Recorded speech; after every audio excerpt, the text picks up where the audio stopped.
Visi misi yang baik dikelola orang yang tidak tahu, jadinya jodoh. Ya. Visi misi yang tidak bagus dikelola orang yang paham, insya Allah 90% berhasil. Ya. Tetapi visi misi yang baik dikelola oleh manajemen yang tidak mumpuni akan menghasilkan di bawah 50%.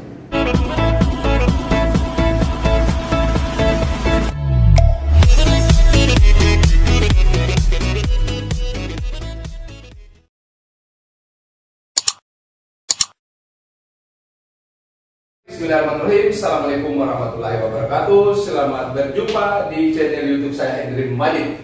Pertama-tama saya menyapa kepada semua kalangan akademisi, pada semua kalangan praktisi, dan kepada semua pemuda-pemudi Indonesia dimanapun Anda berada.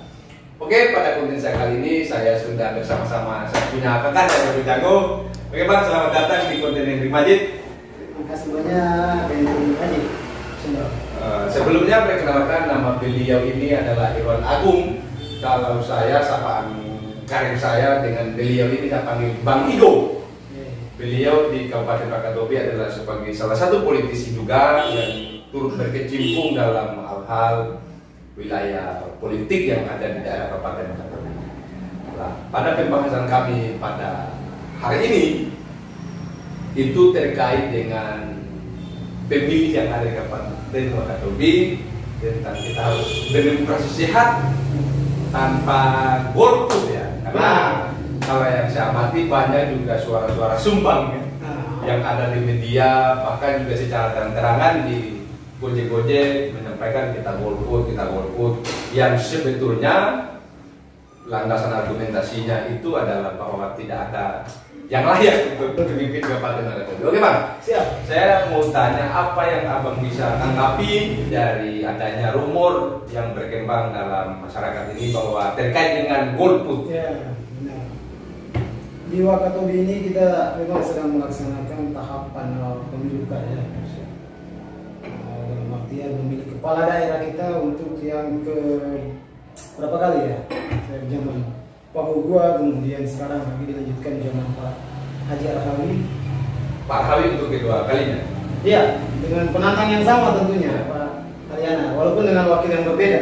Ya. Cuma di beberapa amatan saya, adanya kalangan-kalangan muda milenial terutama, itu yang mencoba mengambil sebuah sikap tentang bagaimana memilih untuk tidak memilih. Ya. Nah itu keren, memilih untuk tidak memilih. Wah, ya. Ini amat disayangkan. Potensi rusaknya sebuah negara itu terletak pada generasi muda. Iya. Potensi rusak itu ketika segerombolan atau sekumpulan anak muda tidak menginginkan sebuah demokrasi terjadi di satu wilayah. Salah satu cerminan tidak menginginkan demokrasi adalah golput. Ya kenapa bisa begitu?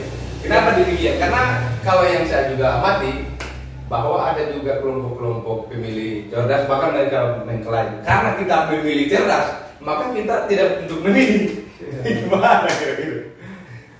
Tantangan demokrasi yang dibangun, kita bisa lihat salah satu kegiatan yang melibatkan seluruh lapisan masyarakat di atas 17 tahun khususnya, itu hanya pemilihan langsung.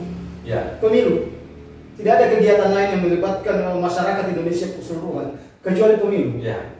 Di sini diberikan hak khusus buat masyarakat untuk menentukan pilihan, memilih pasangan yang dirasa terbaik. Ya. Ini adalah sebuah kesempatan buat generasi muda, terutama yang menganggap dirinya milenial cerdas. Ya. Nah, kecerdasan itu Diuji di momentum ini ya? Benar. Dengan adanya dua pilihan, mereka diuji untuk menentukan sikap yang mana yang terbaik. Ya. Ketika dalam pandangan mereka tidak ada yang terbaik, nah kita harus memilih di antara yang terburuk itu mana yang baik. Kira-kira nanti bisa digambarkan sedetail mungkinnya gimana? Bahwa yang baik, bahwa yang buruk, atau bahkan yang paling buruk, ayo kita cari mana yang baik, yang ada baiknya. Begini, pemilu ini kan hasil saringan. Ya. Saringan dari beberapa, terutama kendaraan politik. Ya. Adapun diberi kesempatan untuk yang tidak menggunakan partai politik independen. Ya. Tapi dari hasil kalkulasi tersebut, untuk khususnya di Wakatobi, lahirlah dua calon pemimpin yang dianggap melewati tahapan-tahapan yang sudah ditentukan oleh penyelenggara, dalam hal ini KPU dan Bawaslu. Nah kemudian tercipta sebuah opini di masyarakat bahwa kedua calon ini bukanlah yang terbaik. Lalu yang terbaik yang di mana? Kalau hanya terbaik itu masih di angan-angan, bunuh saja. Kalau yang terbaik itu belum lahir, jangan dipilih. Karena yang terbaik adalah ide sama dengan realita, wujudnya ada. Jadi kita tidak memilih sesuatu yang tidak ada, sama saja kita berorang cerdas tapi goblok. Siap. Oke, saya mau bertanya begini, Bang. Ini kan bahwa ada fakta di kabupaten kita itu bahwa ada salah satu atau ada satu entitas yang mungkin kecil lah, yang menyuarakan untuk tidak memilih. Dari pengamatan Abang sejauh ini kira-kira apa yang menjadi penyebab dari adanya suara bahwa jangan kita milih? Salah satunya mungkin ketidakpercayaan masyarakat terhadap pemimpin. Ya. Terutama pasca pemilihan legislatif. Ya. Itu menjadi bahan cerminan mereka. Ya. Tapi kan tidak seperti itu bahasanya. Oh gitu ya? Tidak seperti itu. Di satu negara berkembang malah hanya ada dua partai politik. Di beberapa negara berkembang yang dalam kapabilitasnya itu adalah demokrasi, biasanya hanya ada dua kubu. Di Indonesia malah banyak pilihan, sehingga kita bisa menentukan mana yang terbaik. Nah, ini coba dimatikan oleh orang-orang yang tidak paham seperti apa demokrasi. Demokrasi itu, terutama pemilu itu, memberikan kesempatan untuk kita generasi muda untuk belajar. Jadi ketika kita memilih untuk golput, berarti kita tidak ingin belajar. Ini kesempatan sebenarnya ini untuk generasi muda. Negara memberikan kesempatan untuk menentukan bagaimana demokrasi yang sebenarnya. Dengan cara untuk memilih saja. Memilih. Wakatobi sebenarnya tingkat pemilihnya rendah. Ya berarti kita generasi muda tidak bisa membangun opini masyarakat bahwa demokrasi itu baik. Rendah kita. Apa salahnya tahun ini kita genjot sehingga KPU di Wakatobi memiliki citra yang baik juga di negara. Ketika animo masyarakat memilih itu berkurang, maka dianggap gagallah para penyelenggara ini. Kegagalan penyelenggara bukan hanya penyelenggaranya yang gagal, tapi kita masyarakat di Kabupaten Wakatobi itu adalah kegagalan kita bersama. Kenapa tidak bisa menciptakan demokrasi yang baik dengan jumlah tatanan pemilih yang banyak? Kita hanya tergolong sedikit karena di angka 70% dari jumlah pemilih yang ada. Sementara saya kalkulasi seharusnya kita bisa mencapai 90% ketika ada kaum milenial yang mengisi kekosongan ini. Sekarang tercipta lagi pemilih pemula yang 17 tahun sudah bisa memilih.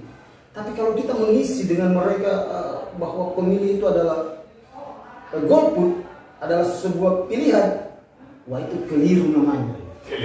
Keliru. Ini ada polarisasi yang agak sedikit hebat, bahwa masing-masing saling mengklaim bahwa kita adalah pemilih cerdas. Lalu parameter yang paling fundamental untuk menentukan kita adalah sebagai salah satu pemilih cerdas gimana? Menentukan pilihan sama pasangan calon yang sudah ada. Kecerdasan kita dituntut untuk memilih salah satu dari dua pasangan calon ini untuk Wakatobi. Sama dengan Indonesia kemarin, hanya dua calon. Maka tidak rumit untuk memilih, tinggal pilih A atau B. Karena kita sudah diberikan satu poin bahwa memilih di antara pasangan calon yang ada. Tidak ada penempatan ruang diberikan untuk memilih sesuatu, memilih untuk tidak memilih di antara dua. Nah pertanyaannya biasa mengatakan bahwa kedua ini tidak ada yang baik, maka saya memilih untuk tidak memilih. Nah sekarang harus dirubah, dibalik itu. Mari kita memilih yang baik di antara yang tidak baik. Susah sekali, situ saja. Apa yang repot di situ? Pemilih cerdas itu ketika mampu menganalisa sebuah persoalan di antara dua wilayah A atau B. A bentuknya seperti apa, B bentuknya seperti apa. Kalau kita harus menciptakan C, berarti harus ada figurnya. C modelnya seperti ini loh, buntutnya bulat dengan kaki yang terpotong. Sekarang memilih untuk tidak memilih itu tidak punya wujud. Terus kita mengasumsikan pemilihan tidak memilih ini seperti apa? Oke, jadi begini Bang. Jadi yang kalau kita bisa amati ya, sepanjang kita bisa mengamati mereka ini bahwa kenapa kita tidak boleh untuk salah memilih. menentukan calon pemimpin terbaik untuk suatu wilayah itu memang harus dalam konteks pemilihan, sehingga tercipta yang benar-benar siapa yang diinginkan oleh masyarakat. Ini pertarungan kemudian bukan ketika yang mengatakan belum tentu dia menang, kemudian dia yang terbaik. Saya itu anggap keliru, itu bahasa pembelaan. Kenapa? Karena domain di sini adalah sebuah strategi. Seseorang memenangkan sebuah pertarungan adalah sebuah strategi, baik pertandingan catur ataupun bahkan permainan domino sepak bola, itu strategi. Ketika dia katakan bahwa uang adalah segalanya, itu adalah alat untuk memuluskan sebuah strategi. Karena faktor pendukung dari sebuah kemenangan itu banyak, dan salah satunya mungkin adalah uang. Uang itu terus terang aja kita berpikir bukan money politik. Saya tidak mendukung money politik, tidak.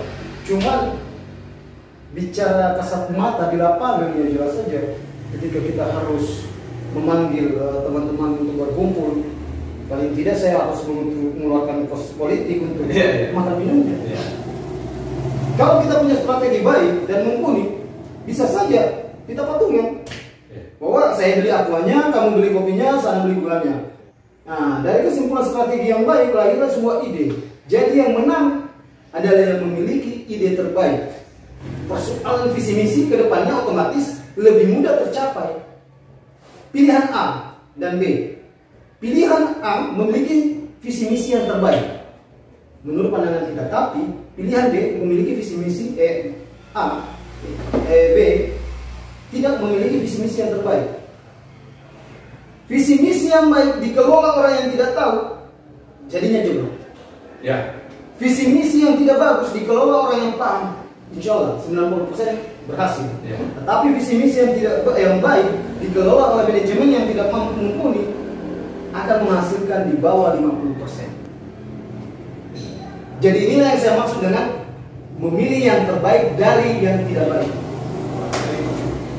Oke, saya mau dari apa yang Abang sampaikan tadi bahwa generasi muda ini kan adalah sebuah masa depan. Antara periode ini dengan periode sebelumnya itu adalah suatu sebenarnya penentu untuk kita mengacamatai apa yang terjadi sebelumnya. Sehingga mungkin tepat kiranya kalau yang menjadikan parameter pemilih itu adalah berkaca daripada pembangunan yang dilaksanakan oleh pemimpin ini. Misalkan kalau di zaman sekarang itu adalah kepemimpinan Pak Arhawi, maka coba dibayangkan, coba diramu oleh segelintir orang untuk memberikan penilaian terhadap kepemimpinan Pak Arhawi dan juga kepemimpinan Pak Ugo. Jadi kira-kira menurut pengamatan Abang, apa corak yang berbeda dari kedua kepemimpinan ini? Yang sebelum-sebelumnya kan ada Pak Ugo, ada juga sekarang Pak Arhawi. Masing-masing pimpinan itu, kepala daerah memiliki karakter yang berbeda, tapi dengan domain yang sama bahwa memajukan Kabupaten Wakatobi. Seorang pemimpin tidak ingin dikatakan gagal.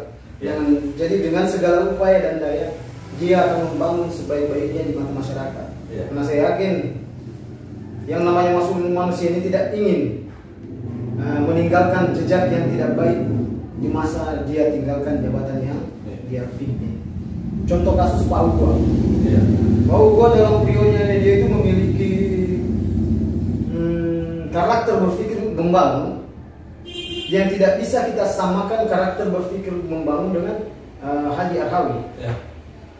Ketika kita ingin menyamakan bahwa ketika diberikan anggaran pada periode Pak Ugo kemudian membangun bandara, itu tidak serta-merta harus dilakukan oleh Pak Haji Arhawi membangun bandara. Ketika semua bupati berpikiran sama bahwa tingkat kesuksesan dalam membangun bandara, maka habis Pulau Wakatobi ini akan dibangun bandara oleh setiap bupati terpilih. Di situ logisnya.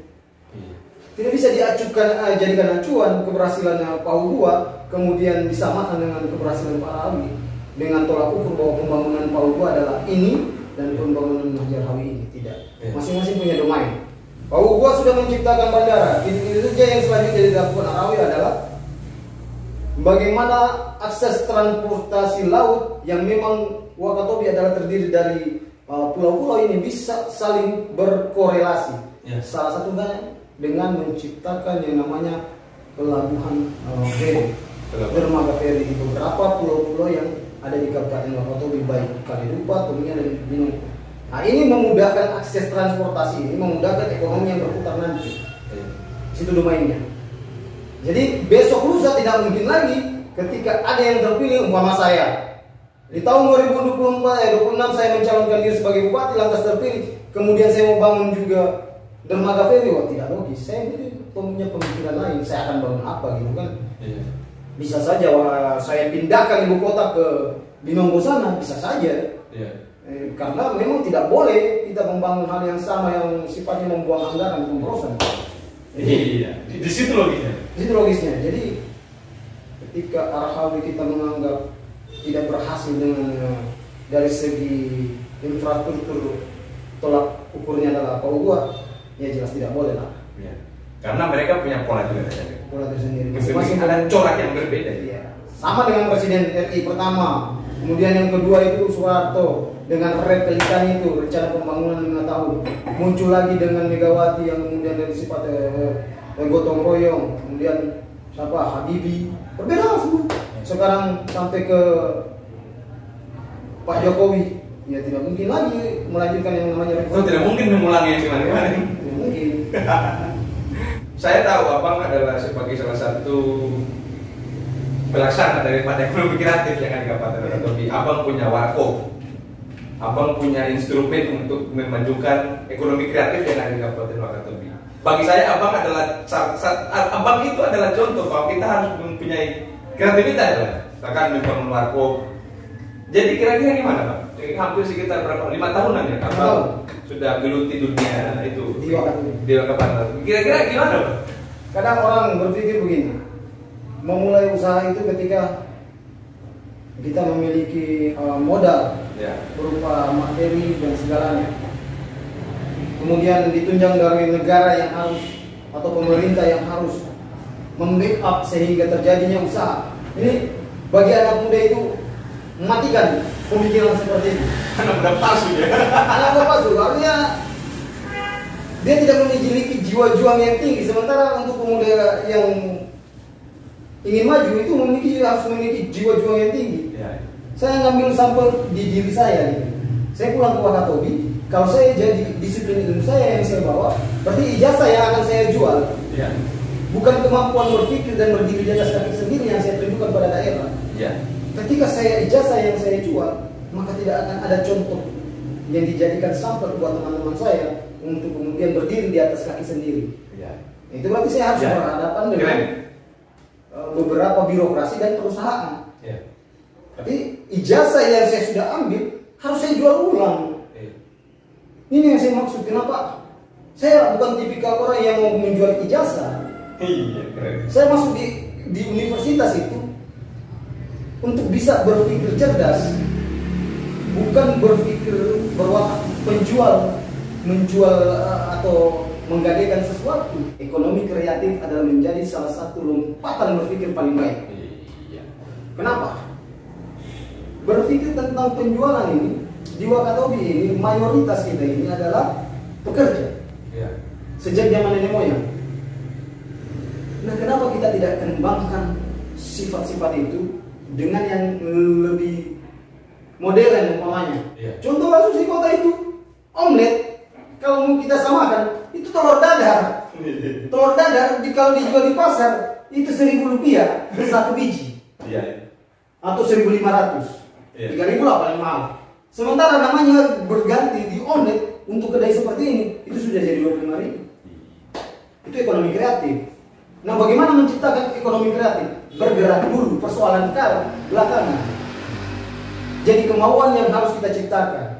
Saya kemarin bincang-bincang dengan, mohon maaf saya, bukan karena dia kandidat ya. Bincang-bincang dengan Pak Bupati.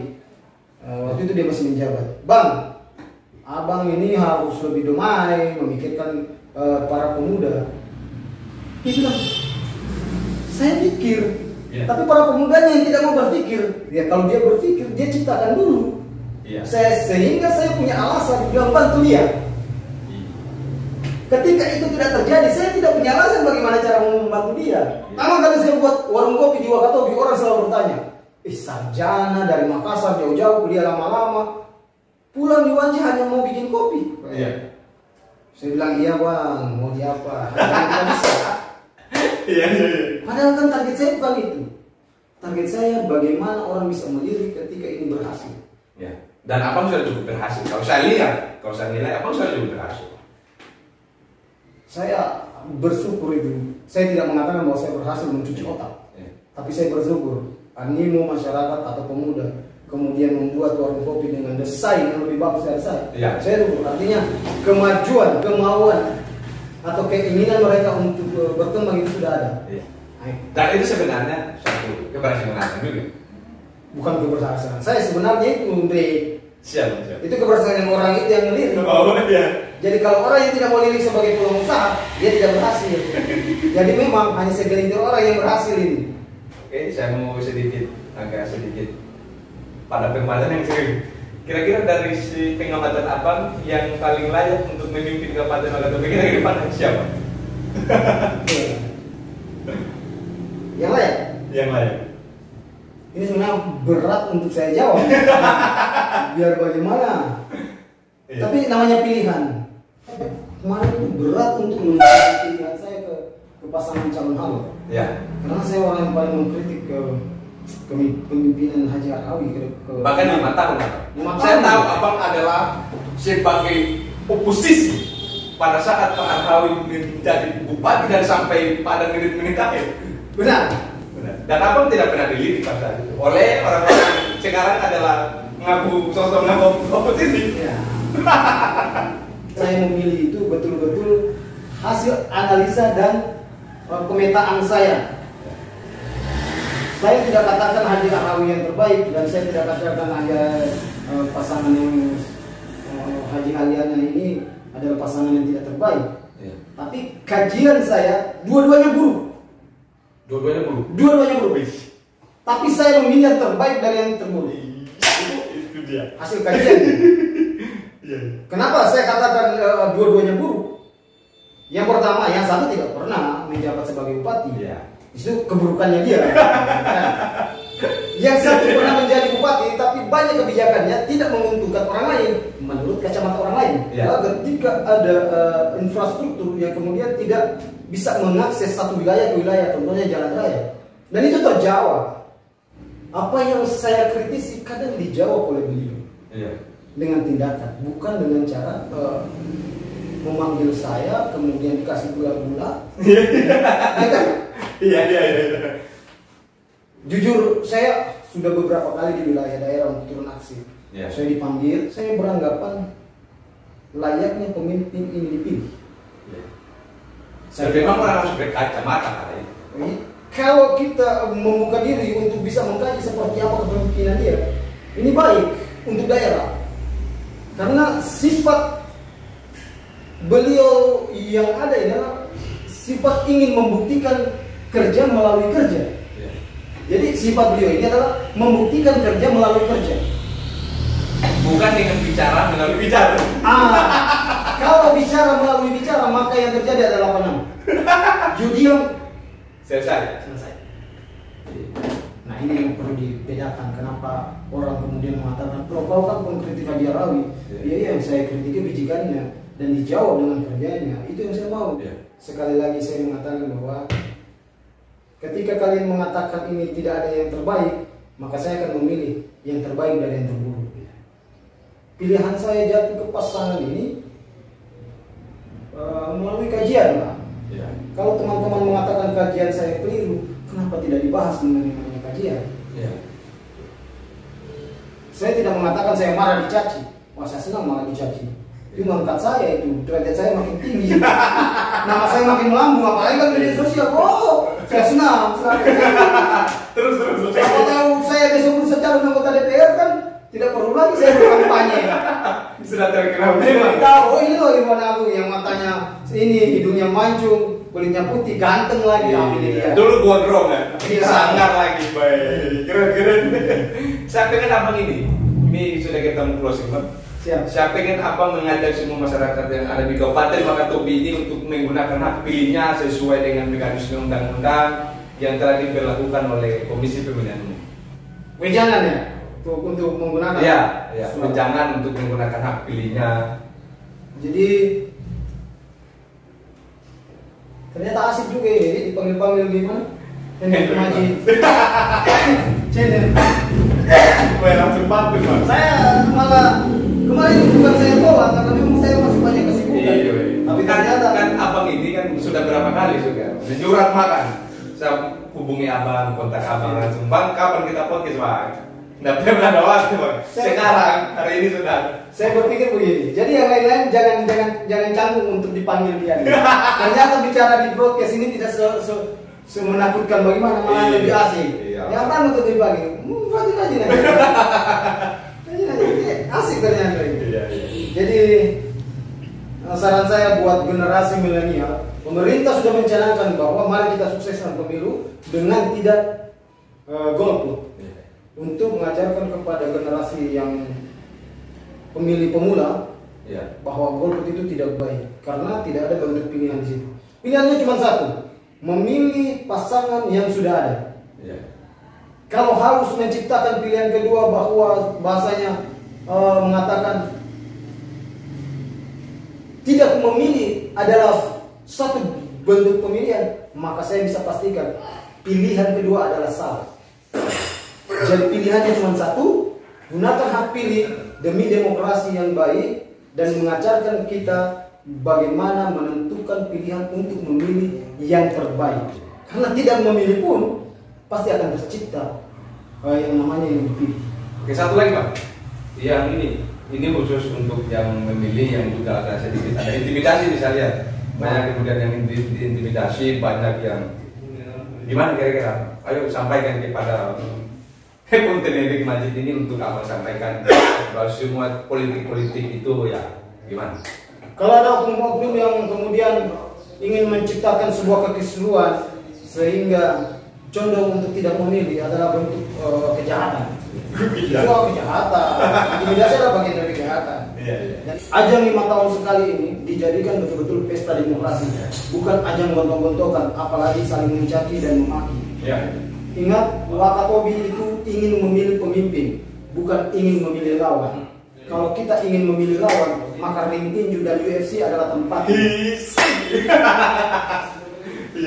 Terima kasih atas kehadiran Abang di konten saya, sangat berterima kasih. Sudah berapa lama saya pengen ajak Abang, hanya ada kesibukan. Oke, demikian apa yang bisa kami sampaikan. Oh iya, saya lupa. Masih, Bang? Saya masih ada satu. Oh siap. Ayo, Bang. Jangan lupa subscribe, like, and Sini. begitu kan? Siap. Jangan lupa subscribe, like, and komentar. Siap. Oke, Bang, terima kasih. Oke, sukses selalu. Semoga Hendrik Maji channel ini menjadi suatu channel yang ratingnya makin naik. Amin. Siap dilaksanakan. Oke, masih ada, Bang? Kalau cukup. Oke, demikian apa yang bisa kami bincangkan pada hari ini.